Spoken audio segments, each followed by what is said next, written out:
Welcome back to Sand for Prime. You may feel like you've already seen this video of these print and place butterfly knives, which work awesome by the way, but I was alerted to a major flaw with them that I felt I needed to correct in order to finish the project up.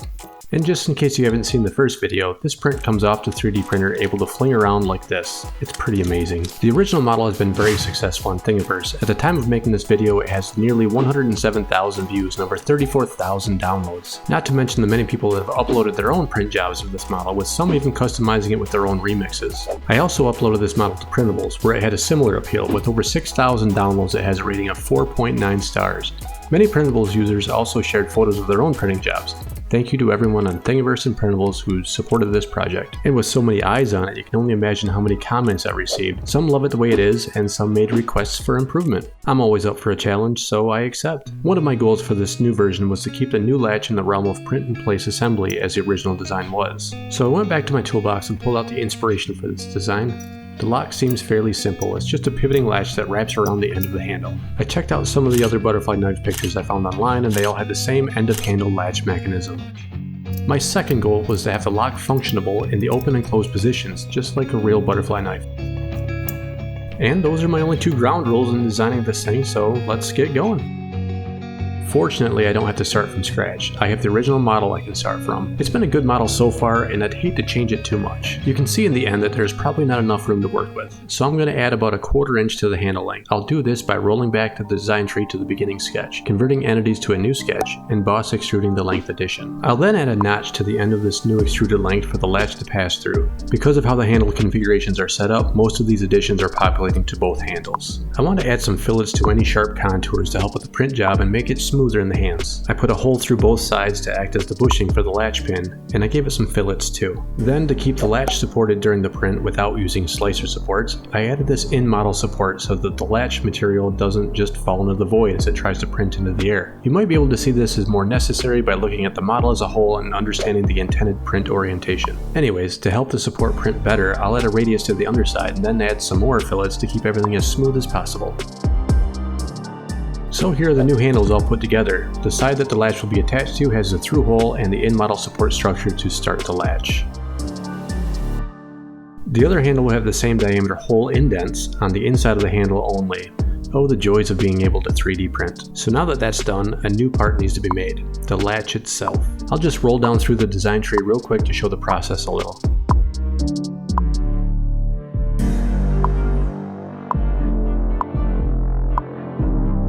My thought with this was to make it spring-loaded with some locking nubs that will engage with the dimples I placed in the handle earlier. Once I add this to the full assembly, you might see better what I mean by this. For a model like this with internally printed features, I like to give it a quick inspection by using a section view to make sure there are no obvious issues before printing. You can see that the in-model support should work nicely. The overall length of this new knife stands a bit taller than the old one, but the blade is still the same length. The latch is shown here with the intended print position, which also adds the overall layer count. The latch has a range of motion of 180 degrees to lock open and closed. Here you can see that the dimples line up with the latch nub.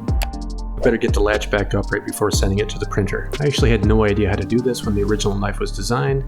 That's the only reason why I left it out in the first place. With that said, to the printer!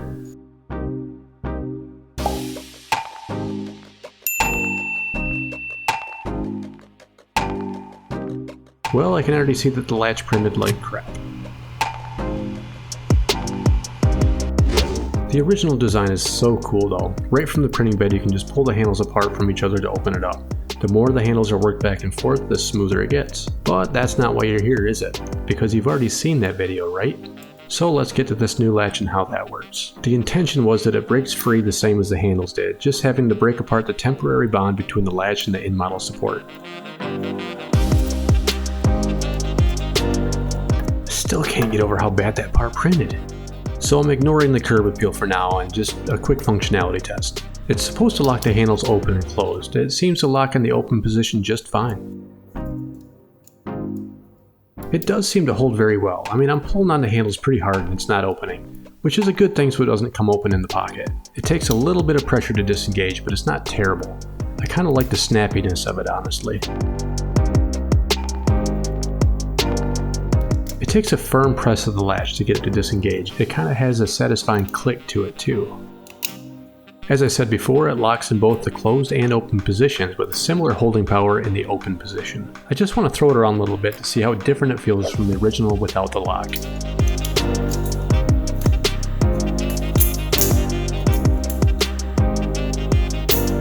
And it's not bad. Well, I wasn't happy with how crappy the latch printed, so I'm going to try another filament to see if it prints better with a different one. Here I am using Overture Silk Green PLA.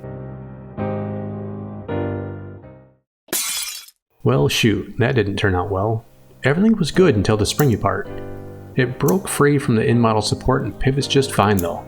Let's try that one again. And I'm just using the same filament again since it's already loaded. Go ahead and call me lazy. So the issue didn't repeat, that's good. But I have a completely different issue now. It's all popcorned up with horsehairs coming out every layer. I honestly don't know why it's doing this. Somebody please tell me in the comments. Well, let's just get it broke free anyways and try to get it to work. And the frustration is killing me right now with this thing.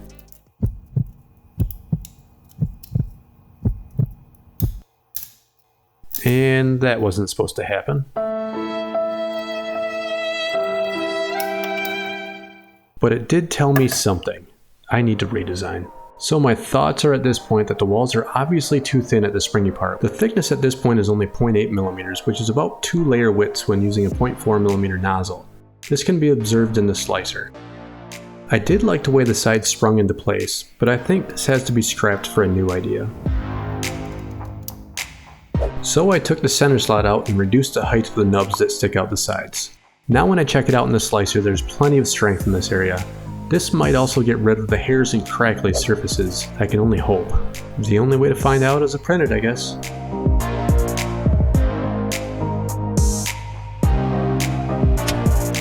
Well, I can say this. I do not understand what is happening to this part. Let's just clean it up a bit. 2 hours later. Well, it doesn't look the best, but I got it to work more or less okay. I'm gonna go back to the purple filament. Generally, I've had good luck with that one more often.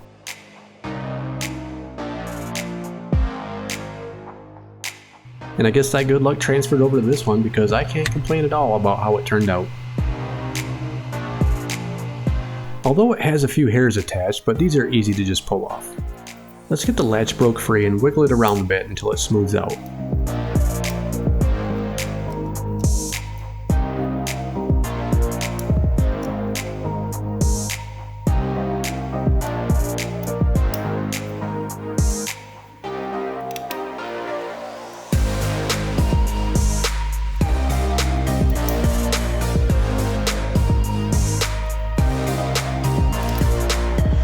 This latch takes a little bit more force to engage and disengage, but it's still a reasonable balance of drag for quick actioning and holding in place securely. It only took a few tries to get to this point. All in all, this is a great addition to the original design that didn't include the lock, and I was able to achieve the two goals I had of it, remaining a print-in-place design and locking the handles open and closed. I think that with repeated use, the locking action will wear in to work really well. For now, it takes more than brushing up against a latch to get it disengaged, which I believe to be a good thing.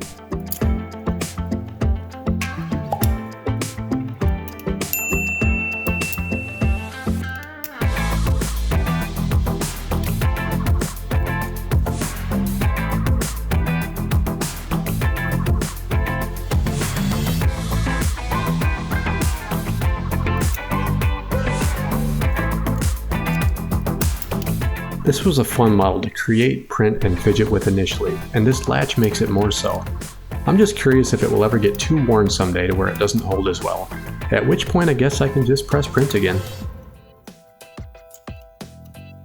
Let's throw it around a bit.